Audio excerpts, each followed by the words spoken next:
नख सिख भरा है पा, तुम हो दुख भंजन मेरा कष्ट करो वार। हे प्रभु मैं अपराधी, क्योंकि मैंने बचपन से पाप ही किए हैं, पुण्य तो मैं जाना ही नहीं।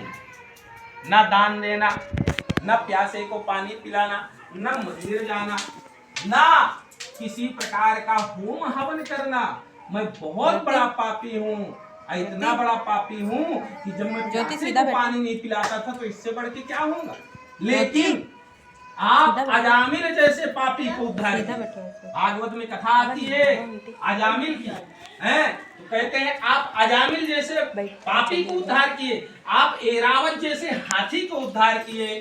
तो प्रभु हम भी आपके दास हैं, आपके चरणों में गिरे हैं, मुझसे भूल हुई है, लेकिन मुझे आप नहीं उद्धार करेंगे तो कौन करेगा। भगवान प्रसन्न हो जाते हैं, क्योंकि दीन वचन निकलते हैं, दुखी मन से वचन निकलते हैं और भगवान के चरणों में माफी मांगता है, क्षमा मांगता है अपने शब्दों में जो बता गया, तो भगवान प्रसन्न होकर के इच्छा अनुसार फल दे करके अंतर ध्यान हो जाते हैं। वहां से वो लौट करके आकर के अपने नौका में देखता है, नौका में देखता है तो जिस प्रकार से धन था उसी प्रकार से हो जाता है। वहां से अपना नौका लेकर के हंसी खुशी के साथ में अपने नगर के लिए निकलता है। नगर में पहुंचता है। पहले एक रिवाज थी, जब पति लोग बाहर से आते थे संदेशा भिजवाते थे आरती उतारने की प्रथा, पति देवो भव, तो संदेशा जाता है, दूत लेकर के जाता है और लीलावती कलावती सत्यनारायण भगवान की पूजा कर रहे हैं। जब पूजा कर रही थी तो संदेश बाहर जाता है, नमस्कार करके कहता है दोनों ससुर दामाद नगर के निकट पहुंचे हैं। जब ऐसा कहता है तो लीलावती कहती है पुत्री तू पूजन करके आ, मैं पति दर्शन को जा रही। माता के ऐसे वचन सुन करके पुत्री ने स्वयं भगवान की पूजा अर्चना छोड़ करके प्रसाद को त्याग करके पति दर्शन को चली जाती है। भगवान के प्रसाद की अवज्ञा होने के कारण भगवान रुष्ट हो जाते हैं और उसके पति को नाव सहित जल में अदृश्य कर देते हैं। जब अदृश्य कर देते हैं तो कलावती रोते हुए जमीन पर गिर जाती है, भगवान को कोसने लगती है। क्या कोसती है? जैसे आज के लोग पूजा चाहे कुछ भी न करें, पर हम तो इतनी पूजा करते हैं, भगवान तो हमारी सुनता नहीं है ना? कहते हैं, आप लोग सुने होंगे, मैं तो सुना हूँ कुछ लोगों को। हम भगवान की इतनी पूजा करते हैं, है ना? भगवान तुम्हारी सुनता नहीं। अब लोग पूजा ही हम क्या करते हैं, अगरबत्ती लगा देते हैं, वो पूजा। पूजा ये है तुम कुछ भी भगवान को अर्पण मत करो, भगवान तुमसे मांगते नहीं है, वो तो हम अपना फर्ज अदा करते हैं। जिस प्रकार से माँ बाप बच्चे को सेवन पालन करके पढ़ा लिखा करके उसको लायक बना देते हैं, लेकिन बच्चे का भी धर्म होता है कि अपने माँ बाप की सेवा। अरे माँ बाप तो उसको खुद ही कमा करके दे रहे हैं, संपत्ति जो है माँ बाप की उसी को मिलेगी, माँ बाप को क्या जरूरत है। लेकिन माँ बाप को प्यार की जरूरत है, जो बचपन में बच्चे को दिए हैं वही प्यार वो वापस मांग रहे हैं अपने बच्चे से, हैं? तो सेवा करना। आप मान लीजिए 100 लोग बैठे, 100 लोगों के बीच में अगर बेटा जा करके अपने माँ बाप के पैर छू करके और कुछ दे करके मनी इत्यादि और प्रणाम करता है, तो वो वहां गर्व से फूले नहीं समाएंगे, बोलेंगे ये मेरा बेटा है, बड़ा बेटा है, छोटा बेटा है ना। उनको मान चाहिए, सम्मान चाहिए, धन कोई नहीं मानता है। उसी प्रकार से ये हमारे जगत के माता पिता, ये हमारे जगत के माता पिता है, इन्हें तो कुछ नहीं चाहिए, हम तो खुद ही झोली पसार के मांगते हैं, ये देते हैं, लेकिन हमारा कर्तव्य बनता है।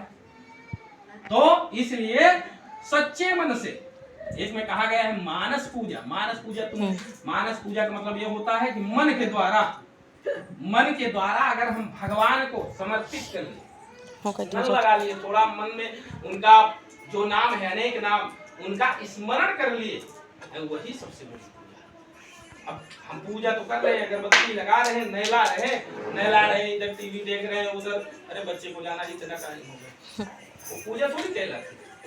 तुम कितना भी फल समर्पित कर लो, लेकिन अगर भाव नहीं है तो पूजा नहीं कहलाती है।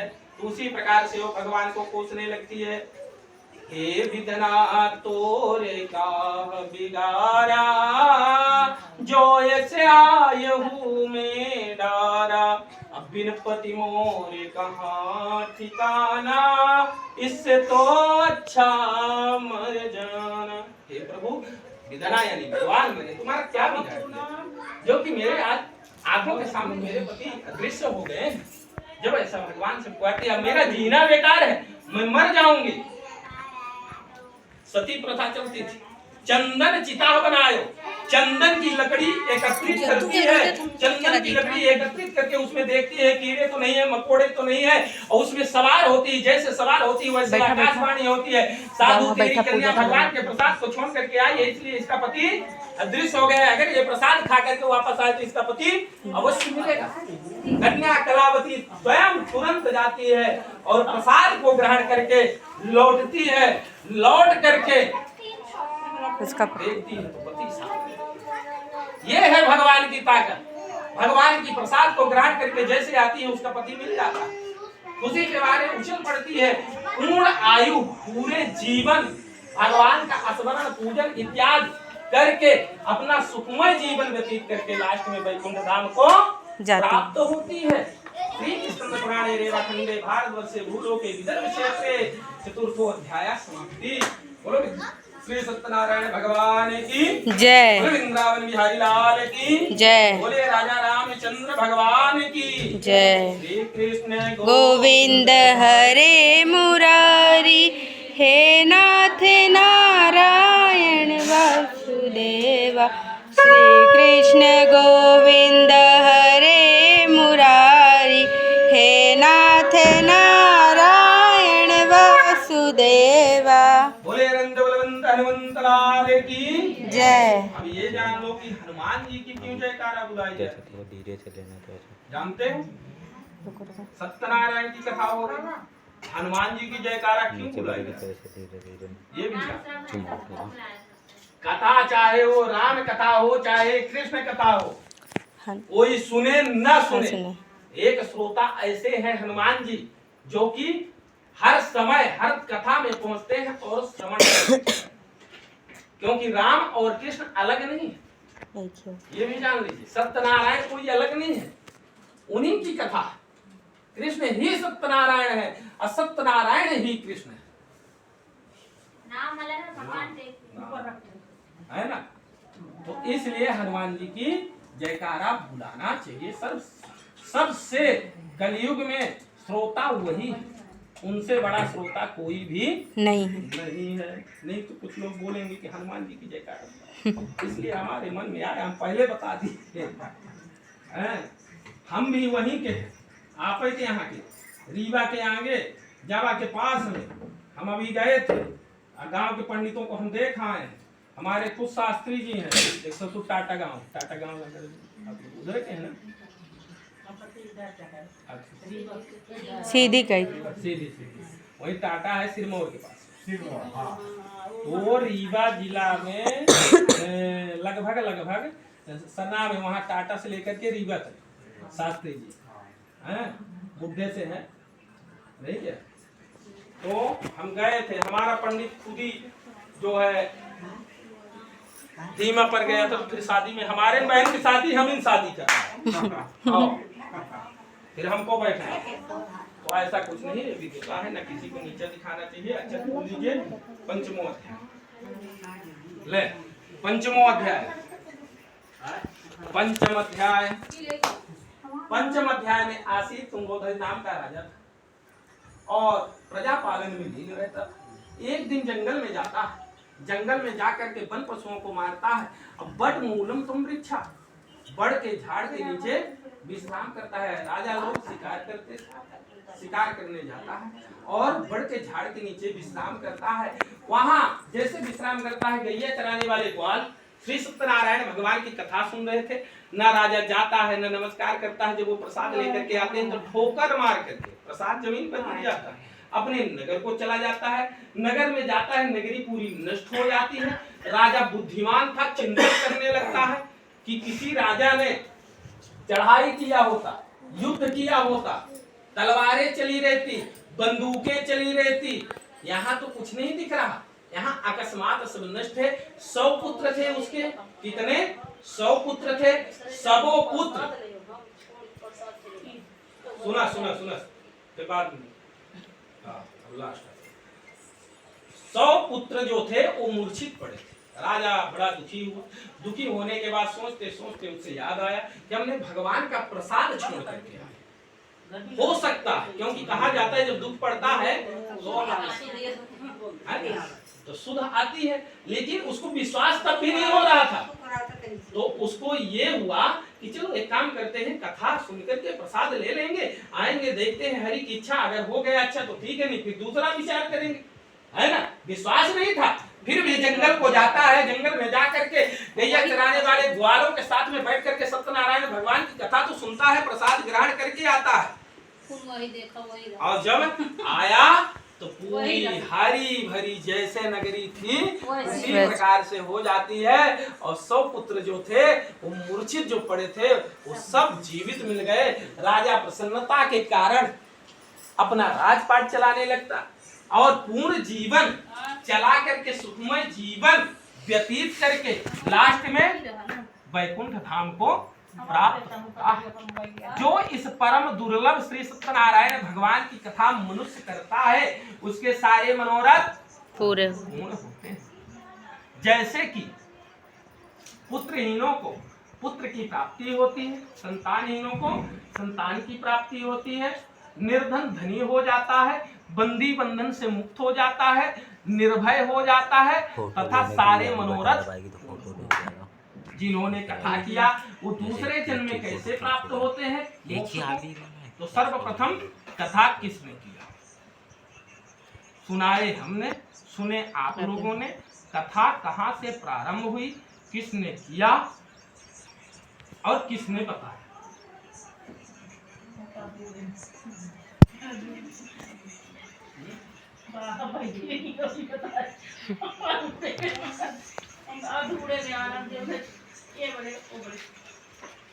कथा सर्वप्रथम कहाँ से स्टार्ट हुई, किसने किया? स्टार्ट तो आपने किए, नहीं हम यहाँ खत्म भी आपने किए। यहाँ हम स्टार्ट किए, आप लोगों ने सुने। सूत जी ने 88,000 ऋषि को बताया, बता रहे थे पूरी कहानी में जितना सुने है। अब उस कहानी में कहाँ से कथा स्टार्ट हुई? नारद जी आए, नारद जी भगवान विष्णु के पास गए, विष्णु भगवान ने नारद जी से बता रहे थे। समझना बड़े गौर से है। सूत जी ने 88,000 ऋषियों को बताया। है सैनक जी जो है बता रहे हैं कि सूत जी ने 88,000 ऋषियों को बताया। हाँ सैनक जी बता रहे हैं, ऐसा वेदों में लिखा है। सूत जी ने 88,000 ऋषियों को बताया। और 88,000 ऋषियों से क्या बताया कि नारद जी गए घूम करके भ्रमण करके विष्णु भगवान के पास गए। अब विष्णु भगवान ने किसको बताया? नारद जी से। नारद जी ने विष्णु भगवान से पूछा है। और जो विष्णु भगवान ने नारद जी को बताया वही तो सूत जी यहाँ व्याख्यान कर रहे हैं। जो विष्णु भगवान नारद जी से बताए वही तो सूत जी 88,000 ऋषियों को व्याख्यान कर रहे हैं। विष्णु भगवान ने नहीं, विष्णु भगवान ने तो बताया। किया किसने? दूसरे अध्याय में आया, विष्णु भगवान नारद जी को बता रहे थे कि एक ब्राह्मण था, सतानंद नाम का ब्राह्मण, महादरिद्रो ब्राह्मणा नाम, महादरिद्र था। भगवान ने स्वयं दर्शन दिया, उन्हें बताए, उन्होंने किया। तो जिसने सतानंद नाम का ब्राह्मण, ठीक है, वहां से कथा प्रारंभ हुई। हाँ, तो वो कथा सुनने के बाद ब्राह्मण अपना जीवन त्याग करता है, दूसरे जन्म में सुदामा रूप में जन्म लेता है। और वही सुदामा है जो भगवान कृष्ण का मित्र बना, जिनके भगवान कृष्ण ने आंसुओं से पैर धोए। वहां उनकी पूजा नहीं हो रही, उनके गुणों की पूजा हो रही। आंसुओं से पैर धो दिए और बोले सुदामा आया है। सुदामा को लेके अपने जहाँ बंगला, या आज की डेट में जो बोलो, आज की भाषा यही है, बंगला पहले राजमहल बोला जाता था। वहां जब लेके जाते हैं और तो सुदामा जी जाने को नहीं तैयार होते हैं। सुदामा जी इसलिए जाने को नहीं तैयार होते, बोलते हैं कि तुमने मेरी लाज रखी है, मैं तुम्हारी लाज रखूंगा। क्यों? क्योंकि तुम पर कोई उंगली न उठाए कि ये फटीचर मित्र कहाँ से आ गए। क्योंकि ना उनके पहनने को था, और जो लुगरी पहन के गए थे वो जहाँ चावल गांठ मारे थे 36 जगह से, वो चावल 10 घरों से मांग करके सुशीला लाई थी उनकी पत्नी, वो भी 10 टुकड़े थे उस चावल जिन्होंने दिया था, 10 टुकड़े थे।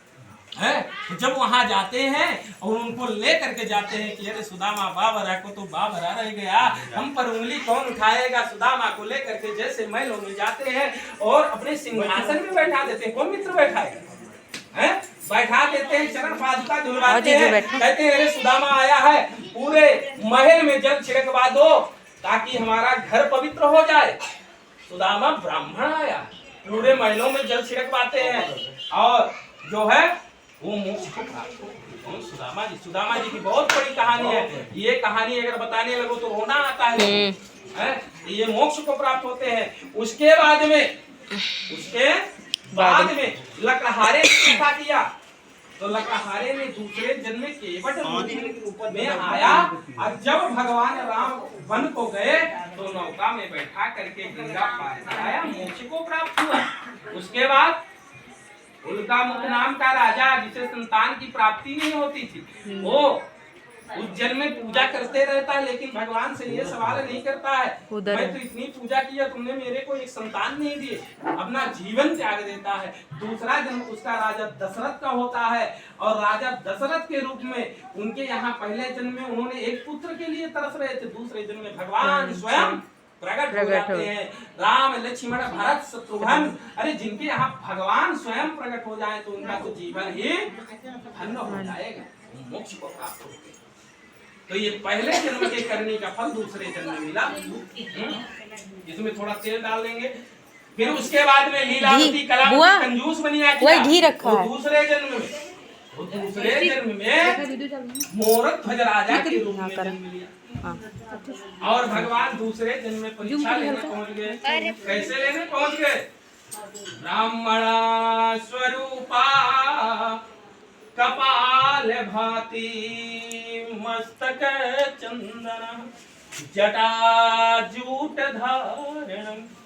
भगवान जो है ब्राह्मणा स्वरूपा, ब्राह्मण के स्वरूप में पहुंचते, जटा जूट इत्यादि रख करके, त्रिपुंड लगा करके, कमंडल लेकर के पहुंचते हैं और कहते हैं मोर ध्वज अपने लड़के का दाहिना भाग काट करके हमारे शेर को अर्पण करो, नहीं मैं श्राप दे दूंगा। मोर ध्वज पहले ब्राह्मणों के निकले हुए शब्द को कोई ठुकराता नहीं था, इतना सत्य का जमाना था। अब तो भगवान स्वयं आ जाए ब्राह्मण का स्वरूप, पहले डंडा, फिर बाद में भगवान जी आप हो। अगर वो आ जाए और ऐसा बोल दें, पहले डंडे की बारिश हो जाएगी, जब वो चतुर्भुज रूप दिखाएंगे तब तक तो वो पीट जाएंगे दिखाने। आज के लोग इतने खतरनाक है, तो कहते हैं अपने लड़के का दाहिना भाग काट करके शेर को अर्पण करो।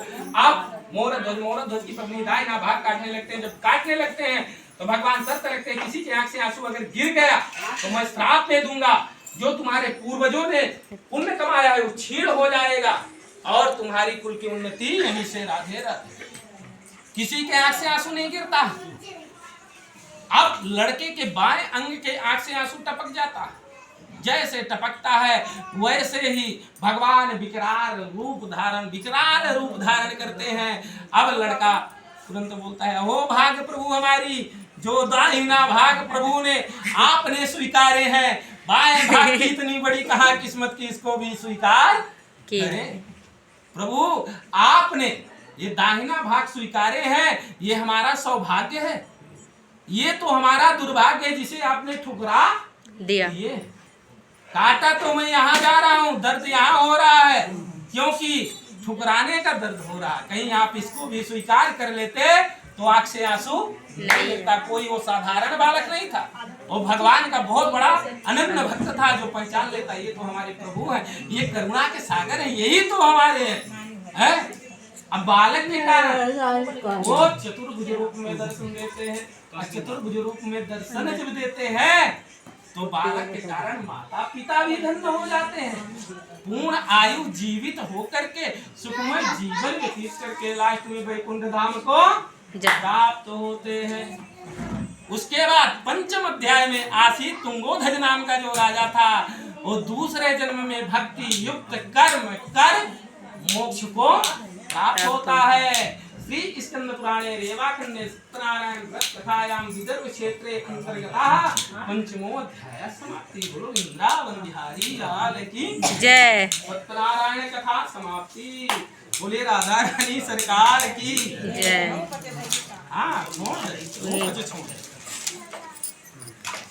ये आई सी आदि लगाने होगी। अब सूरज गया कहाँ पानी की जहाँ अब जो है ले आले हवन जलावे का हवन करा दी, फटाफट 2 बज गए।